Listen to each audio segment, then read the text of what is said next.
Hello friends, आज हम बात करेंगे क्लास 5 के chapter 26 water and air. Okay, water is the life supporting liquid on the earth. All living things need water.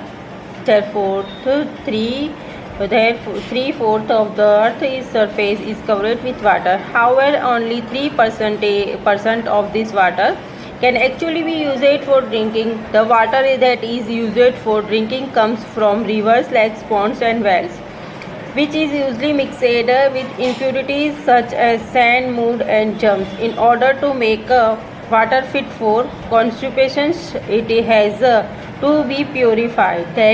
There are two kinds of impurities in water: insoluble impurities and soluble impurities. आप जानते ही होंगे कि पानी हमें lakes, reverse and Pond's में से मिलता है और वो डायरेक्ट हम पी नहीं सकते हैं। डायरेक्ट ड्रिंक करेंगे तो उसमें सैंड होती है, मिट्टी होती है, जर्म्स होते हैं, गंदगी होती है, रेतीले जो पानी होता है, काफ़ी केमिकल्स भी होते हैं जो हम डायरेक्ट पी नहीं सकते हैं, ड्रिंक नहीं कर सकते। इसके लिए हमारे पास दो प्रोसेस होती हैं, insoluble and soluble.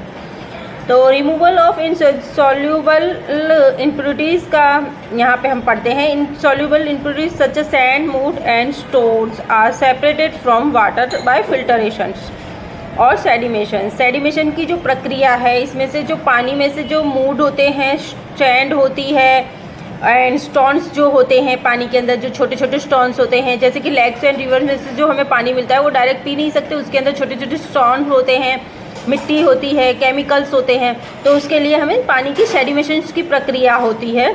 This process of passing the impured water through a filter is called filtration. आप जानते ही होंगे फिल्टरेशन होता है पानी का। द रिड्यूस और insoluble part is left behind on the filter paper and the clear liquid called filtrate is collected in a separate container. This filtrate is clear water which is free from insoluble impurities. आप जानते ही होंगे कि ये जो process है, this is यहाँ पे दिखाया गया है, देखिए ये रही फिल्टरेशन की प्रक्रिया। ओके, इससे ही हमें पानी को फिल्टर करना है और उसे सेडिमेशंस के द्वारा ही हम उसे पी सकते हैं, अदरवाइज हम उस पानी का यूज़ नहीं कर सकते। इन द प्रोसेस ऑफ सेडिमेशंस मतलब कि मिट्टी को जो पानी में से निकाल के जो क्लियर किया जाता है उसे सेडिमेशन कहते हैं। The muddy water is allowed to stand for a while. The impure particles settle down and from a layer called sedimentation. जो मिट्टी, जब हम पानी को हम एक कंटेनर में भरते हैं और जब पानी की सारी फिल्टरेशन होने के बाद जो नीचे जो पानी की जो जम्स आते हैं ना, उसे हम सेडिमेशन कहते हैं। सेडिमेशन मिट्टी की लेयर आ जाती है जब उसे फिल्टरेशन किया जाता है। Okay, the process of pouring out the clear water on the top is called that decantation. The clear water is decanted in the another containers. आप देख सकते हो, जो पानी क्लियर होकर जाता है फिर उससे दूसरे कंटेनर्स में उसका रख दिया जाता है, तभी हम उसे पी सकते हैं। रिमूवल ऑफ सॉल्युबल इम्प्योरिटीज़, आप देख सकते हो हमारा दूसरा टॉपिक है। Soluble impurities such as salt and sugar are removed using the process of evaporation of distillation. आप जानते होंगे कि जैसे कि आपने देखा कि सेडिमेशन की प्रक्रिया मतलब कि उसमें मिट्टी आती है, स्टोन्स आते हैं एंड केमिकल्स आते हैं, और जो ये दूसरी प्रोसेस है इसमें से हमें पानी में ज़्यादातर सॉल्ट एंड शुगर्स मिलती हैं, जिसे हमें क्लियर करा जाता है। हम ज़्यादा सॉल्टी पानी नहीं पी सकते। जैसे समुद्र का पानी है, अगर हमें उसे ड्रिंक करने लायक बनाना होता है तो हमें उसके लिए ये प्रोसेस करनी पड़ती है। The process of water turning into water vapour is no as evaporation. जो वाटर वेपर होती है मतलब कि जो पानी गर्म करते हैं फिर उसमें से जो भाप वाला जो स्टीम वाला प्रोसेस है उसे इवापोरेशन कहते हैं।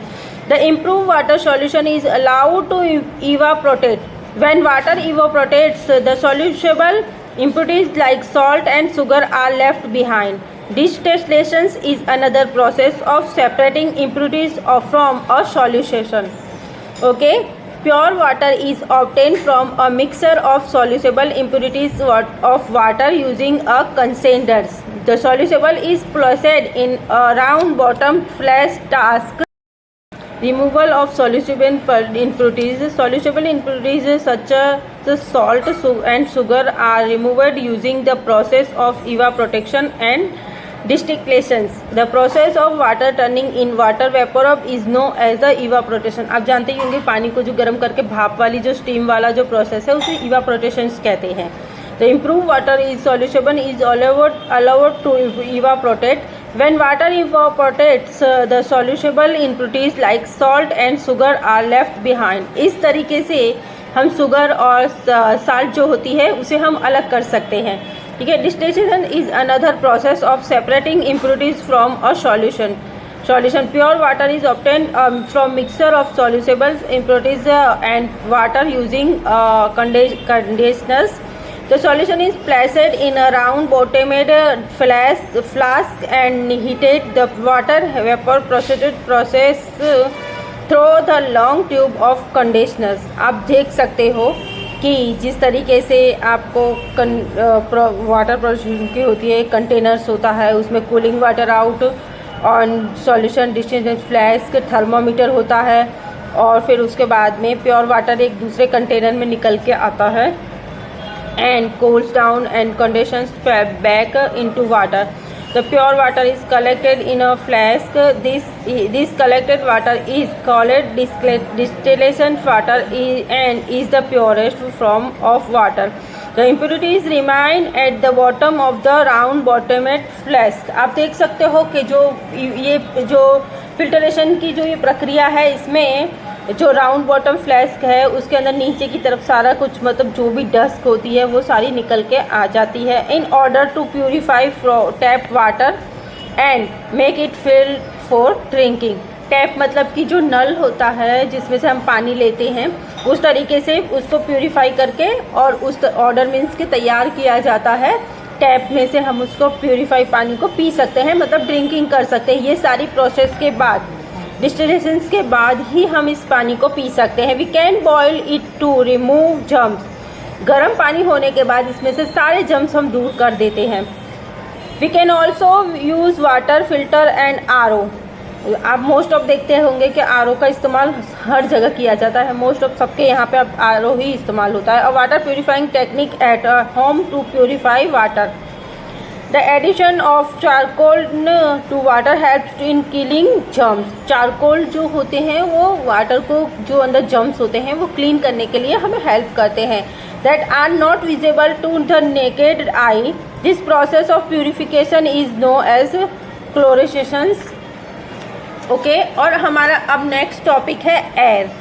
एयर मीन्स हवा, आप जानते ही होंगे। Although we can not see air, हम एयर देख नहीं सकते, बट आपको पता ही होगा कि एयर से हमारे लाइफ में कितना फ़र्क पड़ता है। We know that it is used made up of different types of gases. Air has a weight, it occupies space and exerts pressures. Thus the atmosphere has a weight and pushes down on the earth। The constant push of air is called air pressures। आप जानते होंगे कि wind mile जो होते हैं, पवन चक्की जिसे कहते हैं, air pressure makes object moving air is called wind. Wind means की हवा जो एक जगह से विंड जिससे कि एक जगह से एयर दूसरी जगह पे मूविंग करती है उसे एयर विंड कहते हैं।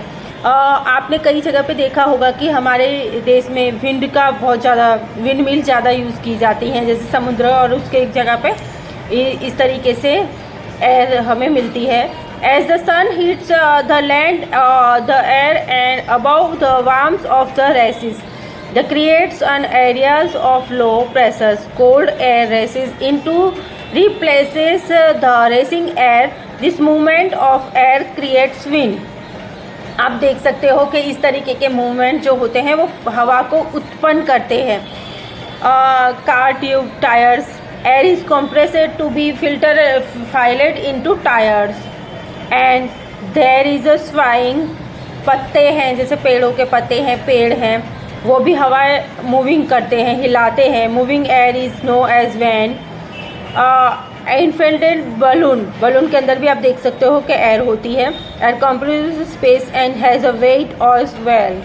ओके, और आप अब यहाँ पे हम बात करते हैं composition of air. Air is a mixture of many gases. आप देख सकते हो काफ़ी गैसों का मिक्सचर होता है। ऑक्सीजन है, नाइट्रोजन है, two gases make up the bulk of the earth atmosphere. आप देख सकते हो दो तरह के जो गैस हैं, एयर है, वो हमारे एटमॉस्फेयर में देखने को मिलती है। जैसे लाइक सपोज कीजिए nitrogen and oxygen.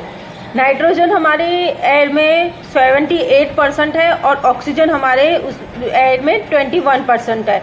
Organ carbon dioxide, various trace gases and water vapour make up the reminder.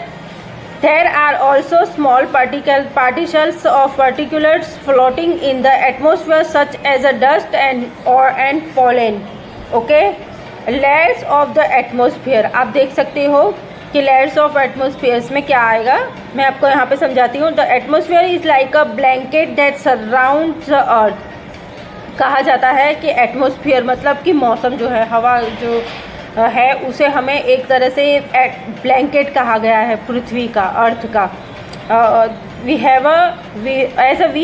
We move up it gets thinner, it is thickest near the surface and thins out with height until the eventually merges with space. It is divided into 5 different layers. Okay, 5 different layers में यहाँ पे हमें दिखाया गया है। आप जानते ही होंगे लिथोस्फीयर, मेसोस्फीयर और ozone layer, stratosphere and thermosphere. सारे जो लेयर्स हैं उसके बारे में हमें यहाँ पे दिया। Layers of earth is earth atmosphere. सारे जो हमारे स्फेयर्स हैं उनके बारे में यहाँ पे हमें दिया गया है। हम यहाँ पे देखते हैं the thermosphere is the first layer just above the surface of the earth. ये हमारी फर्स्ट लेयर्स है। This is the only layer of the atmosphere where life exists. Okay, यहाँ पे हम लाइफ एग्जिट कर सकते हैं। The thermosphere is on a tiny layer expanding only 40 to 60 kilometre above on the earth surface. All weather phenomenon like a change in temperature. यहाँ पे अलग तरीके के, हर तरीके के टेम्परेचर्स आप देख सकते हो। Like change temperature, wind pressure of and moisture occur in this layer. This troposphere is the only layer where pollutants collected. The pollutants in the troposphere fall to the ground with rain or are absorbed by the oceans. आप देख सकते हो समुद्र का भी इसमें बहुत ज़्यादा इम्पोर्टेंस रहता है। The second layer is stratosphere is very stable. Many jet aircrafts fly in this layer. The ozone layer, which is absorb harmful ultraviolet rays from the sun. Okay, जो ultraviolet rays जो सन से हमारे मिलते हैं वो बताते हैं यहाँ पे कि वो ऑब्जर्व होते हैं। And is found here. This layer has the largest range of temperatures. The next layer is a mesosphere. Meteors or rocks fragments entering the atmosphere burn up in the mesosphere. The mesosphere has a lower temperature than the stratosphere and the coldest of the layer at 143 Celsius in the atmosphere. The ionosphere is where the space shuttle orbit. The temperature in the ionosphere of temperature is very high and there is a lot of energy because of solar radiations. Beautiful auroras, also known as the northern and southern lights, occurs in the thermosphere. Then solar flares from the sun created magnetic storms near the poles. आप देख सकते हो poles के nears जो होते हैं वो सन creates magnetic storms जो होते हैं उनके क्रिएट करते हैं। The exosphere is the upper most layer of the atmosphere. आप जानते होंगे कि एक्सोस्फेयर है जो अपर लेयर है एटमोसफियर की। It is extremely thin and mortgage into space. Okay, तो हमारा ये लास्ट टॉपिक है, life on the earth is possible. आप जानते होंगे कि पृथ्वी पे लाइफ पॉसिबल है क्योंकि यहाँ पे पानी, हवा, हर चीज़ अवेलेबल है। From a few kilometers above sea level, airborne organisms and life on the mountain to a few kilometers below sea levels. आप जानते हो कि कुछ किलोमीटर्स के बाद वहाँ पे हमें समुद्र दिखाई देते हैं, समुद्र है एंड sea levels है. The biosphere is the protection of the earth in which no life forms exist. It occupies the thin layer of the air. Atmosphere, water, hydrosphere and land lithosphere. Okay, यहाँ पे 3 spheres जो हैं, जो जिसके बारे में हमें इस चैप्टर में बताया गया है. एक तो है atmosphere, hydrosphere and lithosphere. Atmosphere का मतलब ये होता है हवा, एंड हाइड्रोस्फेयर का मतलब होता है पानी, एंड लिथोस्फेयर का मतलब होता है ज़मीन. तो हमारे जो अर्थ पे हमारी लाइफ पॉसिबल है बिकॉज एक ही उसका रीज़न है, क्योंकि हमें यहाँ पे तीनों चीज़ें अवेलेबल हैं. जैसे कि एटमॉस्फेयर है, हमें हवा, पानी की, एयर की जो ज़रूरत है वो हमें अवेलेबल है. हाइड्रोस्फेयर है, वाटर है, एंड लिथोस्फेयर है. तो इसकी वजह से life on the earth is possible from a few kilometres above sea levels, organise on the life on to few kilometres below sea levels. Okay, इसीलिए कहा गया है कि अर्थ पे लाइफ पॉसिबल है. ओके, अब हम इसके बारे में नेक्स्ट वीडियो में बात करेंगे एक्सरसाइज की. ओके, अगर आपको ये वीडियोस पसंद आए तो लाइक एंड सब्सक्राइब जरूर करें. Thank you so much.